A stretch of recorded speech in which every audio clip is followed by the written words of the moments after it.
대중 찬양하니까 좋네요, 그죠?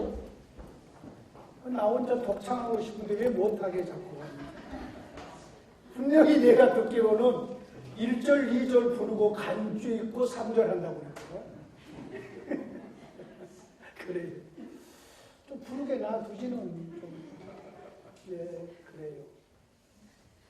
우리 옆 분들에게 사랑합니다, 축복합니다.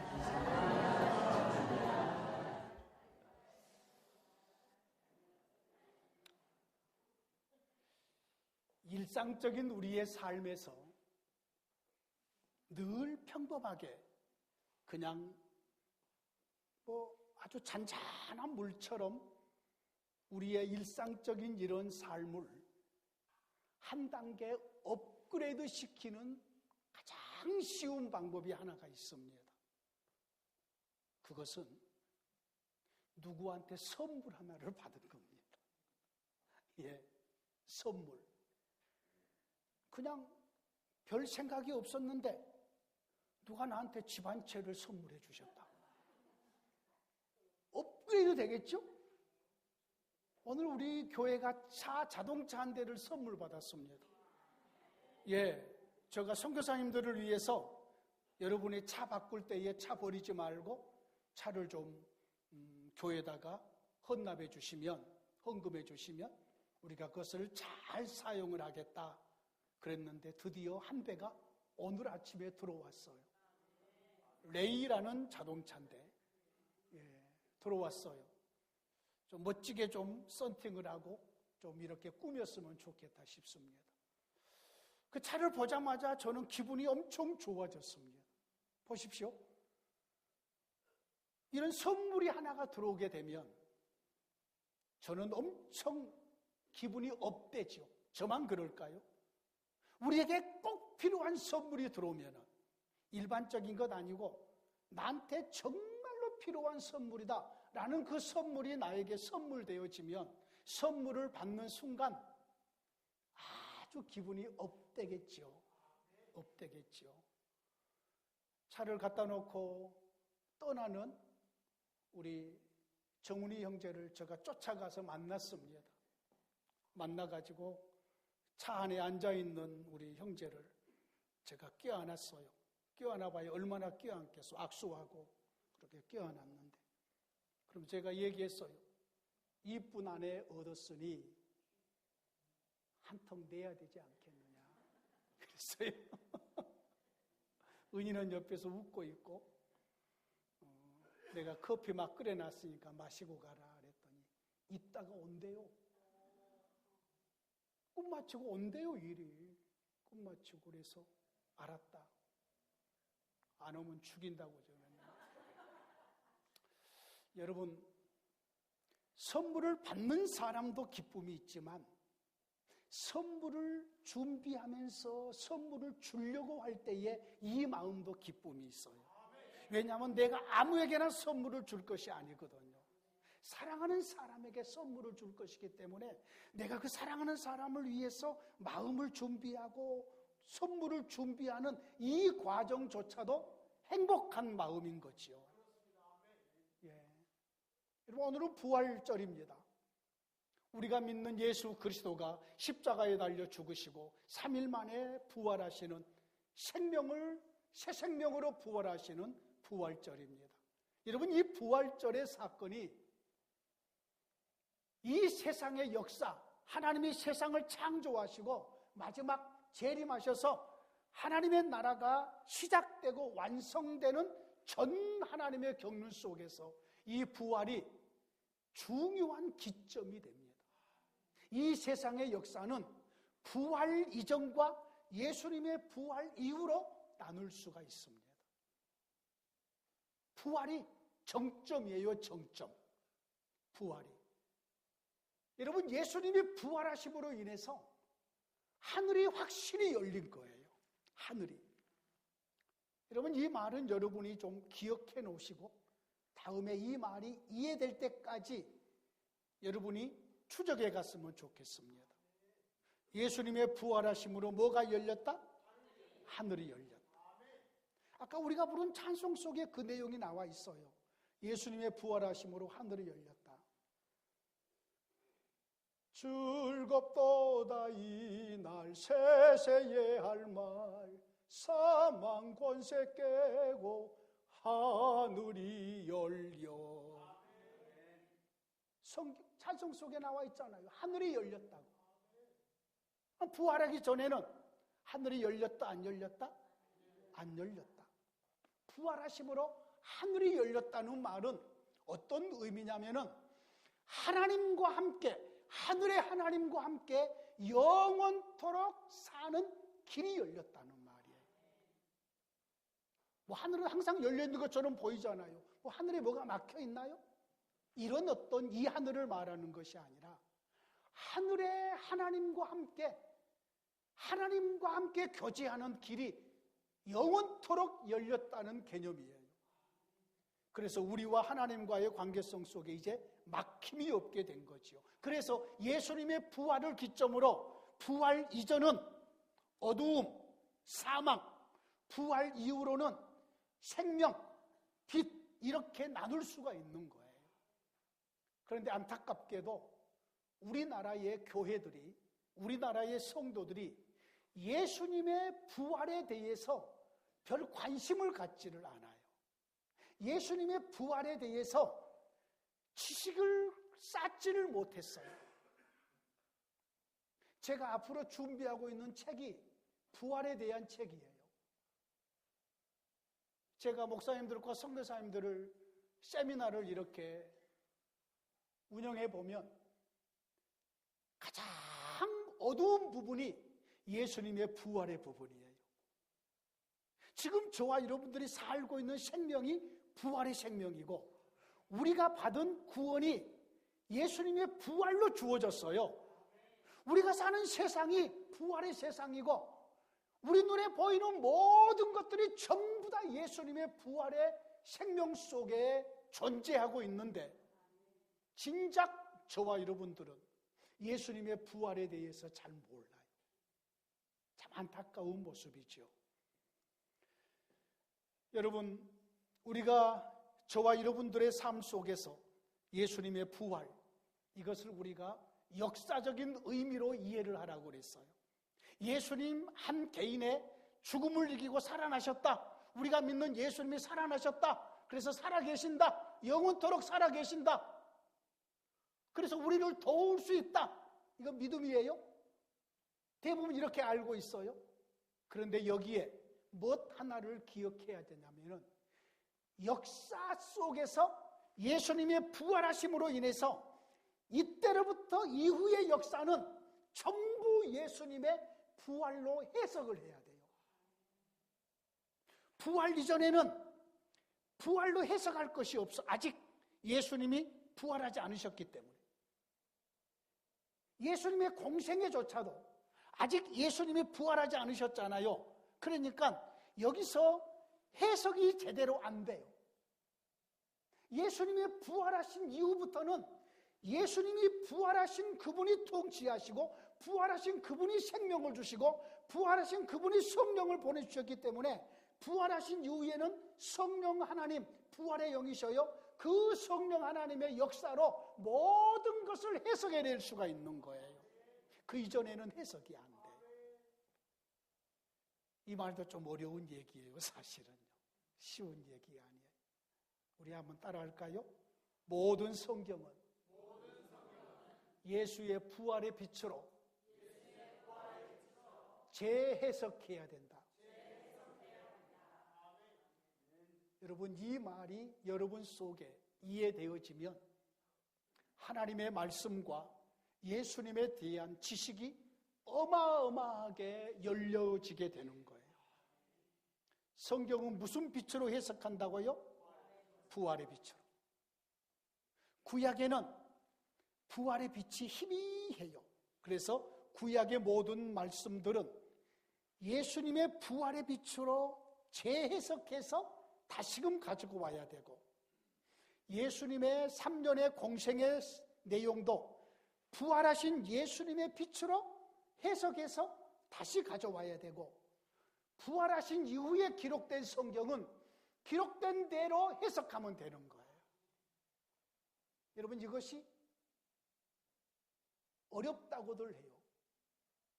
그러지 않으면 하나님의 말씀이 복음이 되지가 않아요. 복음이. 예를 들어보죠. 제가 지금 또감사교회 목사로 있습니다. 그런데 나의 과거가 있잖아요. 과거. 내가 목사가 되기 이전의 과거. 그 다음, 그 이전의 모든 것은 목사가 지금 된 이 상황을 가지고 되돌아보면서 해석을 해가지고 와야 되잖아요. 그죠? 그와 마찬가지. 예수님의 부활이 그만큼 중요하고 그만큼 의미가 있어요.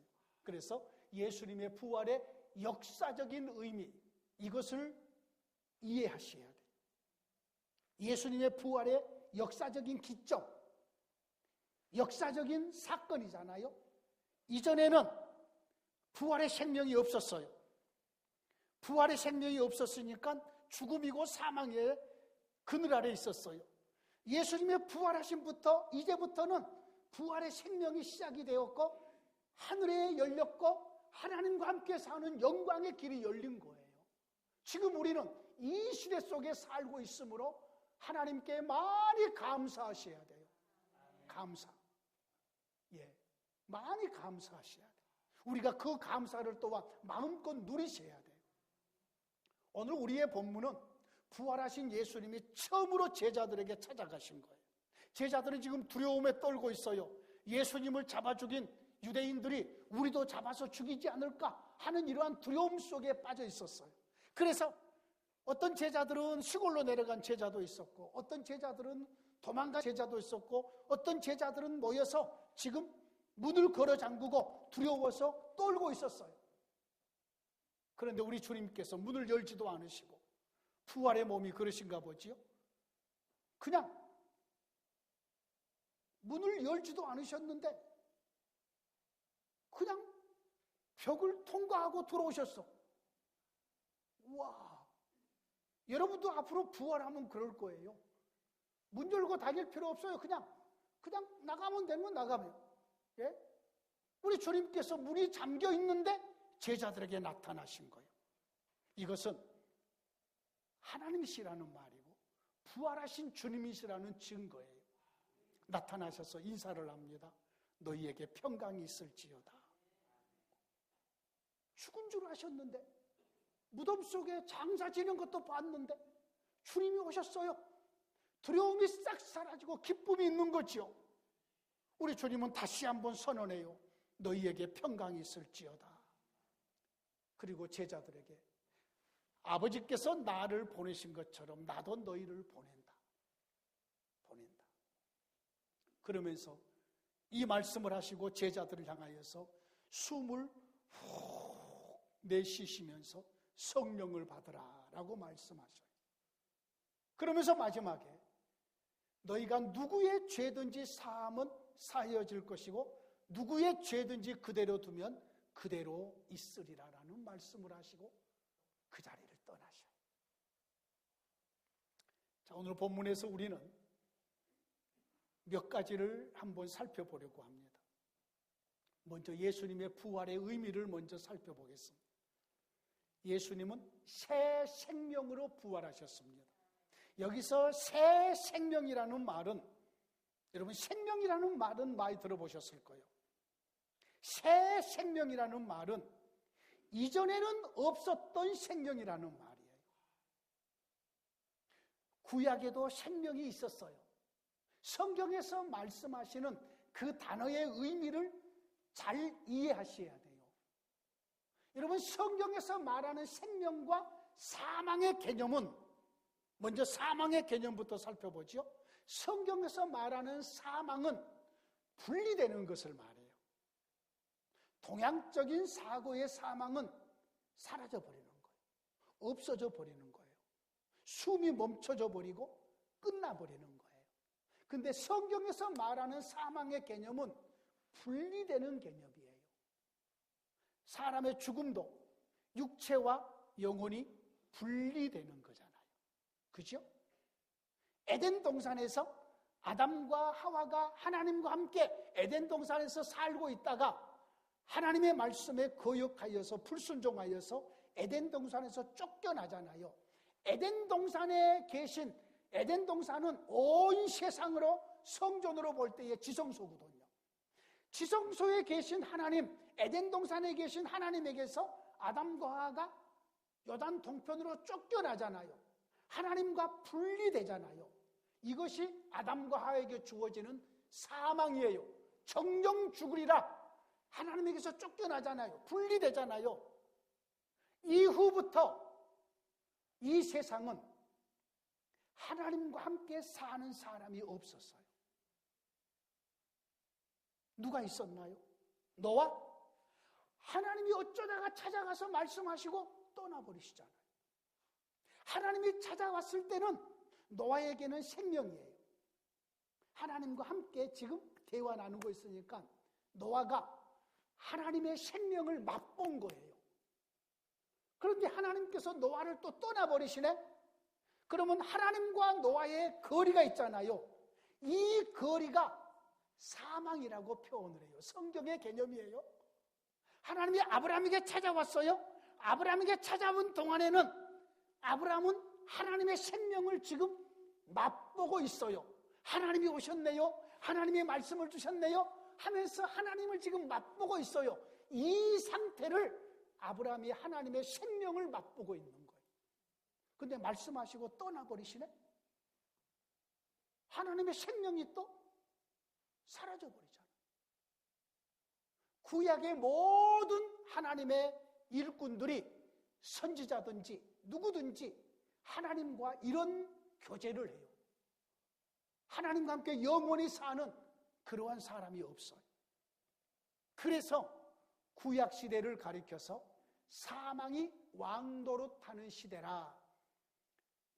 사망이 모든 어두움이 장악하는 시대를 구약 시대라고 말을 해요. 예수님이 오셨어요. 구약의 이스라엘에게 함께했던 그 하나님이 육체를 먹고 이 땅에 오셨어요. 그분이 예수님이셔요. 예수님이 오셨어요. 그래서 예수님이 참 빛으로 오신 거예요. 참 생명으로 오신 거예요.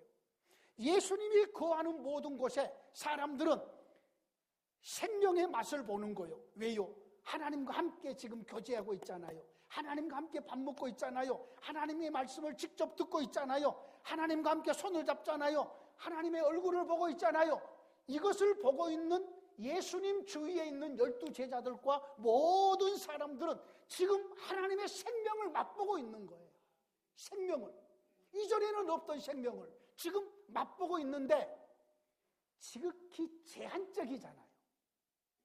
예수님이 갈릴리에 계시면 갈릴리에 있는 사람들만 예수님을 지금 맛보고 있는 거잖아요. 예수님이 예루살렘에 계시면 예루살렘에 있는 사람들만 예수님을 맛보고 있는 거잖아요. 그렇잖아요. 예수님은 몇몇 사람을 위해서만 오신 게 아니잖아요. 온 세계에 자기를 믿는 모든 사람들을 생명을 주시려고 오시잖아요.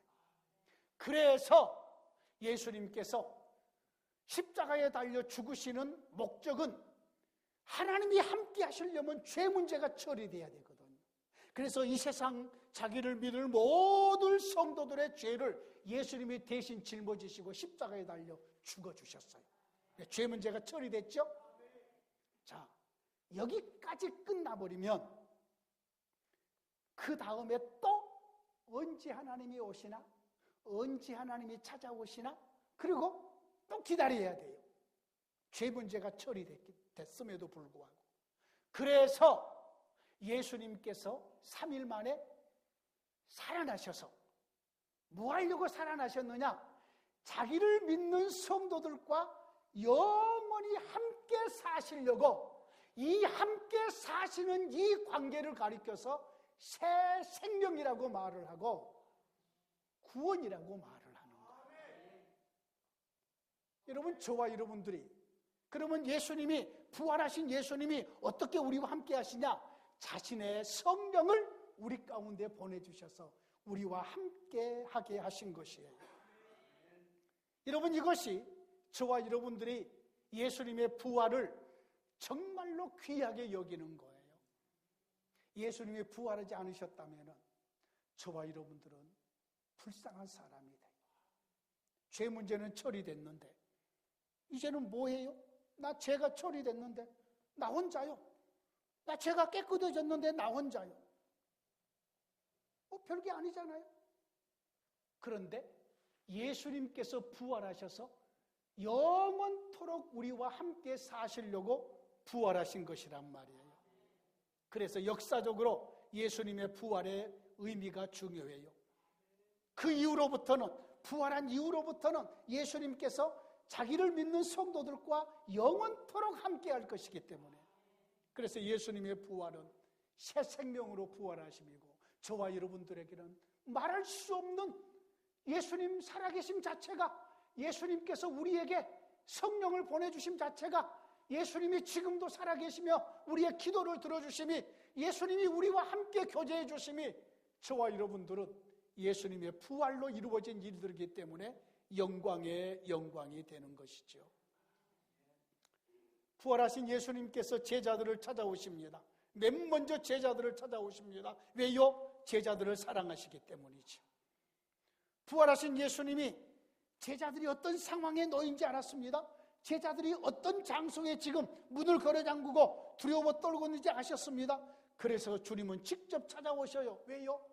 사랑하시기 때문에. 제가 그랬잖아요. 한번 따라할까요? 더 사랑하는 사람이 움직인다. 행동하는 거예요. 이건 어쩔 수 없어요. 더 사랑하는 사람이 먼저 행동하는 거예요. 12 제자들의 사랑을 전부 다 모아봐야 예수님 한 사람의 사랑을 못 당해요. 아니, 신약 백성들 전체를 모아도 예수님 한 분의 사랑을 못 따르게 해요. 주님의 사랑이 더 크다는 거지. 우리 주님은 그러셔서 오늘도 저와 여러분들에게 영을 보내셔서 우리에게 찾아오시는 거지요. 저와 여러분들에게 찾아와요. 사실은 예수님의 제자들은 예수님이 십자가에 달려 죽을 때 전부 도망갔어요. 다 도망갔어요. 그런데도 우리 주님은 도망간 제자들을 책망하지 않으셔요. 왜냐하면 목자를 치면 양들이 흩어질 것이라는 구약의 말씀이 있었거든요. 우리 주님의 목자이시잖아요. 양들이 흩어졌잖아요. 우리 주님은 찾아오셔서 그들을 다시 모으셔요. 그들을 다시 위로하시고 격려하셔요. 그러면서 그들에게 평강을 더해 주십니다. 그래서 하늘이 주시는 첫 번째 선물이 평강이에요. 평강. 부활하신 우리 주님이 주시는 하늘의 선물, 첫 번째로 선물이 평강의 선물이에요. 여러분, 이 너희에게 평강이 있을지어다, 이 말이 그냥 인사로만 들리신가요? 아니에요. 제자들에게 있는, 지금 제자들은 두려워하고 있어요. 나도 잡혀갈까? 나도 죽을까? 예수님처럼 십자가에 나를 죽일까? 두려워하고 있어요. 이 두려움을 없애주는 것이 평강, 그 정도가 아니에요. 예수님이 지금 제자들에게 주신 평강은 어떤 평강이냐면은 영원토록 너희 곁에 함께해 주마라는 평강이에요. 제자들이 지금 왜 두려워해요? 전에 예수님 따라다닐 때는 두려움이 없었어요. 예수님이 가는 곳마다 같이 가요. 예수님이 모든 문제를 해결하셔요. 예수님께서 하늘나라의 말씀을 우리에게 선포해 주셔요. 예수님이 병자를 치료해서요, 문둥병도 고쳐주셔요. 귀신도 쫓아내 주셔요. 예수님과 함께 있을 때에 마음에 든든함이 있고 평강이 있었어요. 그런데 예수님이 잡혀버리셨잖아요. 죽어버리셨잖아요. 무덤에 장사 지낸 바 되셨잖아요. 예수님이 없잖아요. 평강이 사라지는 거죠. 그런데 우리 주님께서 부활하셔서 걱정하지 말아라. 내가 앞으로 영원토록 너희를 떠나지 않고 함께 해주겠다. 이것이 제자들의 평강이에요. 이 평강이 오늘 우리에게도 있는 줄로 믿습니다.